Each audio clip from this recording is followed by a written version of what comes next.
حارث، مجھے اپنی دونوں بیٹیاں عزیز ہیں، مگر جگن میری وہ بیٹی ہے جس نے آج تک مجھے کبھی بیجا تنگ نہیں کیا۔ ملنسار، خوش مزاج، دوسروں کا خیال کرنے والی۔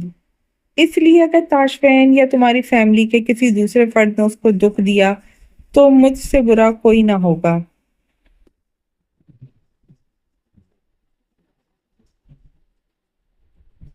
پہلے ہی تمہارے بھائی نے جس طرح ہمیں ہمارے اپنوں کے سامنے شرمندہ کیا ہے، اس کے مطابق جگن کا یوں خاموشی سے اس کے گھر چلے جانا بنتا نہیں تھا، خاص کر اس صورت میں جب ایک دفعہ جانے کے بعد تاشفین صاحب نے کبھی پلٹ کر اس کی خیر خبر بھی نہ لی۔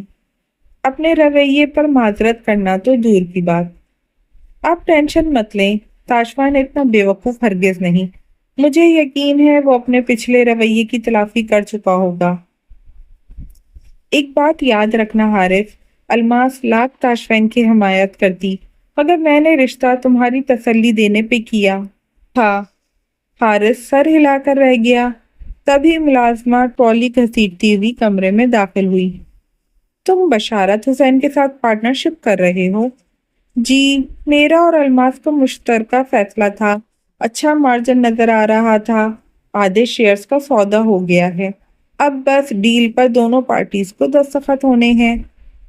بشارت حسین آج کل میڈیا میں خوب بدنام ہو رہا ہے۔ ایک دو ہفتے کی بات ہے، اس کے بعد کون یاد رکھتا ہے، میڈیا بھی بھول بھال جائے گا۔ خبریں پھیلانے کا نیا نیا جنون ہے، ہر گلی محلے سے خواہ مخواہ کی باتیں نکال نکال کر خبروں میں ڈال رہے ہیں۔ پھر بھی تم کچھ دن بشارت حسین سے ملاقات سے گریز کرو، کسی نے بھی کوئی شوشہ چھوڑ دیا۔ بشارت کا تو کچھ نہیں جائے گا مگر تمہارا بزنس ساکھ پر آنچ آ سکتی ہے، کیونکہ سارا کام ہی اعتبار کا ہوتا ہے۔ جی بہتر، آپ یہ کیک لیں۔ کس کا میسج ہے؟ تاشفین کے چہرے کے تاثرات نے اس کو یہ سوال پوچھنے پر مجبور کیا۔ جواب دینے کے بجائے تاشفین اس کو نظروں کو فوکس بناتے ہوئے دلکشی سے مسکرایا، پھر دھیمے لہجے میں بولنا شروع ہوا۔ جس دن تمہارا اور میرا رشتہ طے ہوا تھا، اس دن سے میرے ساتھ ایک عجیب واقعہ ہوا کہ میرے واٹس ایپ پہ ایک پیغام موصول ہوا۔ تو اس میں عجیب کیا ہے؟ واٹس ایپ پہ تو ہزاروں میسج آتے جاتے ہیں، خاص کر جب جان پہچان والے بڑی تعداد میں ہوں۔ ایک لڑکی کا میسج تھا۔ کیا پہلے کبھی کسی لڑکی کی جانب سے میسج نہیں ملا؟ اس نوعیت کا نہیں۔ کس نوعیت کا؟ جس میں دوسرا فریق چھوٹتے ہی اظہار محبت کر دے۔ تب میرا شک یقین میں بدل گیا۔ کیسا شک؟ شک یہی کہ ہو نہ ہو اس سب کے پیچھے میری بیوی ہی ہے۔ جگر نے صدمے سے اس کو دیکھا۔ مجھے ایسا سمجھتے ہو؟ کیسی؟ یوں ایک دم سے اظہار محبت کر دینے والی؟ تاشفین ہنستے ہوئے بولا، میں نے یہ نہیں کہا کہ میسج تم کرتی ہو، بلکہ میں نے یہ کہا ہے کہ تمہارا ہاتھ ہے، میرا کوئی ہاتھ نہیں۔ میرے کزن کے دل میں میری ہمدردی جائے گی۔ تمہارے کزن؟ لوہل والا قوت؟ یعنی مجھے میسج کرنے والی لڑکی نہیں لڑکا ہے؟ جگن ہنستی چلی گئی۔ جب میں پریشان تھی جانے آپ کیسے ہوں تو وہ بولا میں پتہ کر لیتا ہوں کیسا آدمی تمہارے پلے پڑ رہا ہے۔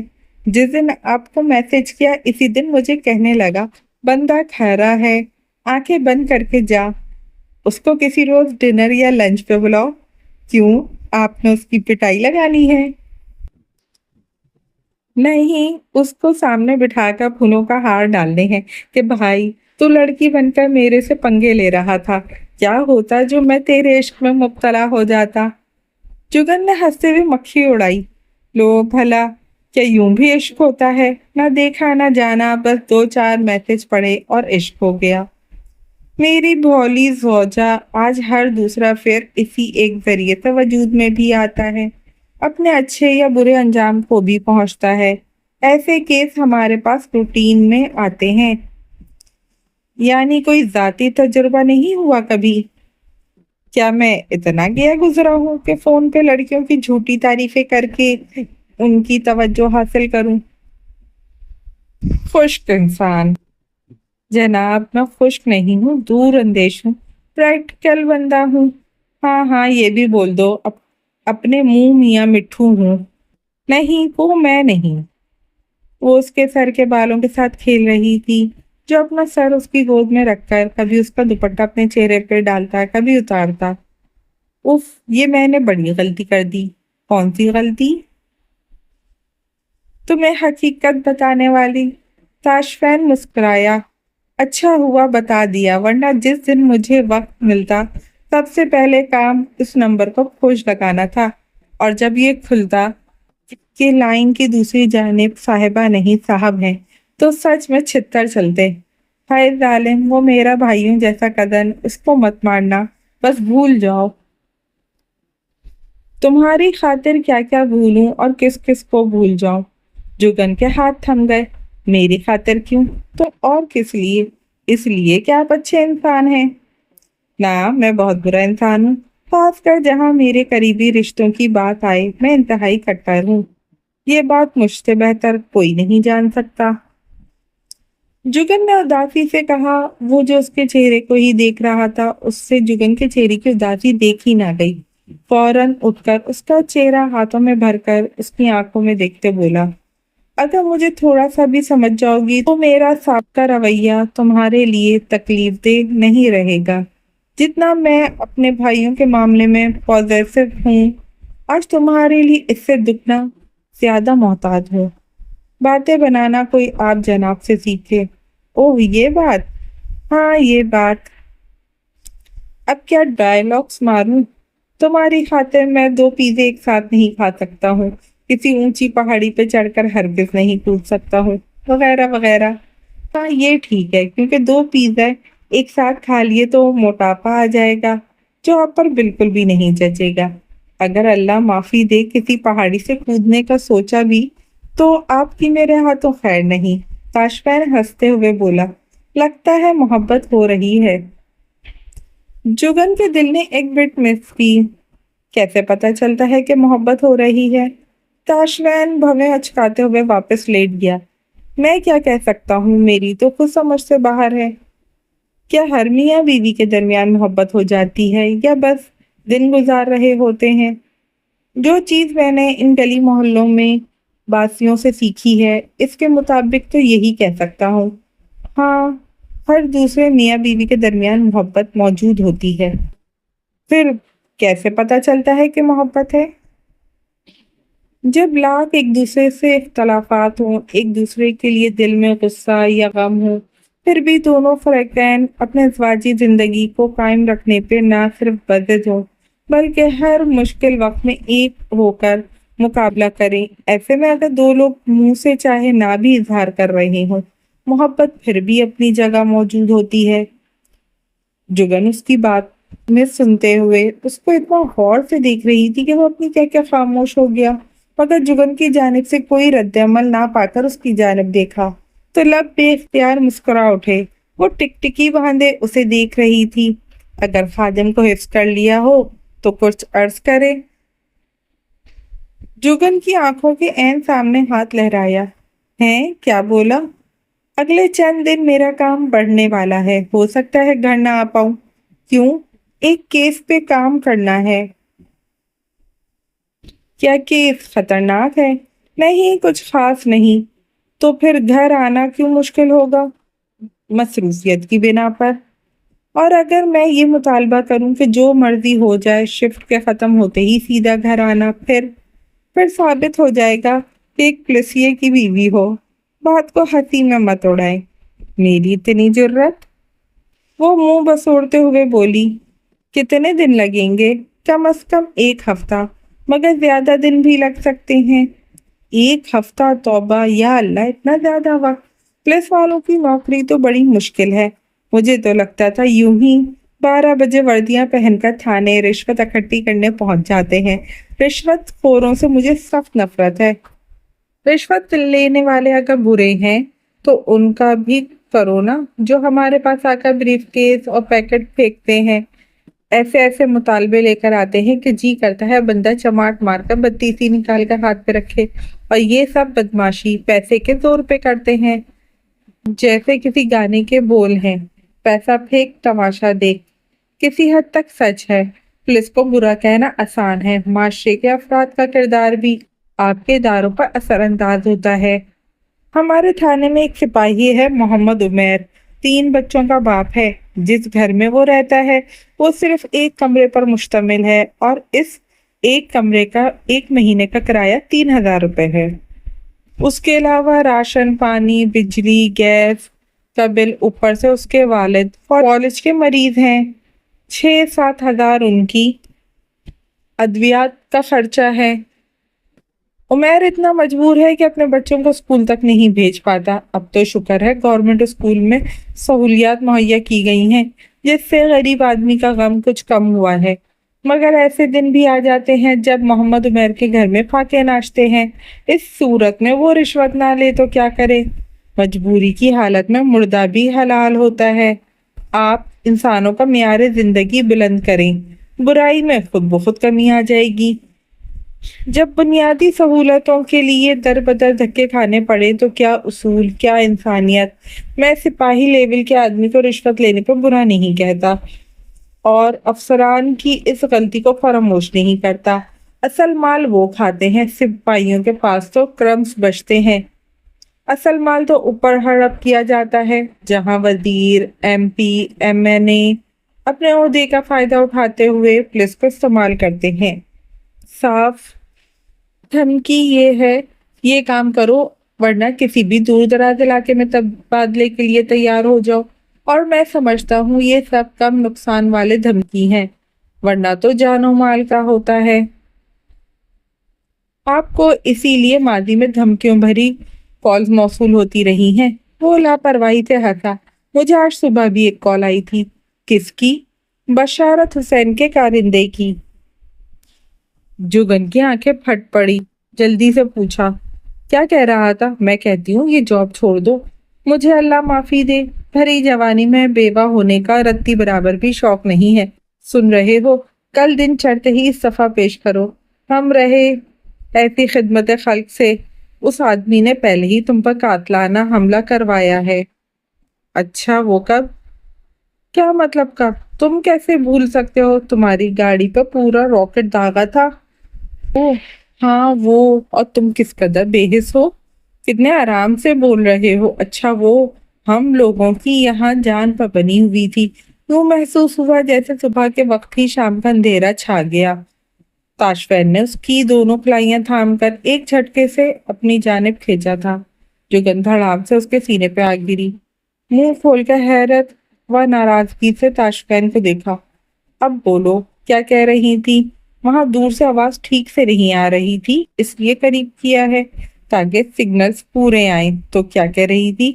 تو کچھ نہیں کہہ رہی تھی، بس ہو گئی بولتی بند، یا تمہاری اسپیڈ اور اوپر سے کوئی اسپیڈ بریکر بھی نہیں آتا۔ کالر نے کیا کہا تھا؟ کہہ رہا تھا تاجفین صاحب کسی دن اپنی خدمت کا موقع دے، ہم آپ کو ڈنر پہ انوائٹ کرنا چاہتے ہیں۔ تم نے کیا کہا؟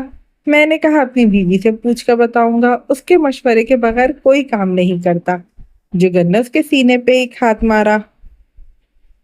جانتی ہوں اس نے یہ نہیں کہا ہوگا، جھوٹ بول رہے ہیں، اللہ کی قسم جو بعد میں کہا وہ سچ کہا ہے۔ وہ بھی جھوٹ ہے، میرا مشورہ تو یہی ہے جاب بدل لو، مگر میری سنتا کون ہے؟ لوگ اپنے محبوب سے چاند تارے توڑ لانے کی فرمائش کرتے ہیں اور تم چاہتی ہو میں بیوی کی خاطر بے روزگار ہو جاؤں؟ توبہ توبہ، کیا چاہتی ہو؟ ایک نمبر کے ڈرامے باز ہو، میں مذاق نہیں کر رہی، اس لیے سنجیدہ ہو کر میری بات پہ غور کرو۔ جی بیگم صاحبہ، جیسا آپ چاہیں، خادم کے لیے کوئی اور حکم؟ ایک دفعہ فارس کو کال کر کے پوچھ لیں کیا وہ لوگ خیریت سے پہنچ گئے۔ دت تیرے کی، میں کب سے باتوں میں لگا ہوا ہوں، مگر تمہاری سوئی ابھی تک وہیں اٹکی ہوئی ہے، یعنی میری کوئی ویلیو ہی نہیں۔ وہیں اپنا قیمتی وقت تمہارے لیے برباد کیا۔ اچھا تھا آج جو فائل ساتھ لایا تھا چھت پہ بیٹری کی روشنی میں بیٹھ کے پڑھتا، تمہیں ہاتھ والا پنکھا دے کر اپنے پاس کھڑا کرتا کہ جب تک کام کر رہا ہوں کھڑی ہو کر پنکھا جھلاتی رہو، تب تمہاری توجہ کا مرکز فقط میری ذات ہوتی۔ ہیں کیا بول رہے ہو؟ میں نے کب تمہیں اگنور کیا؟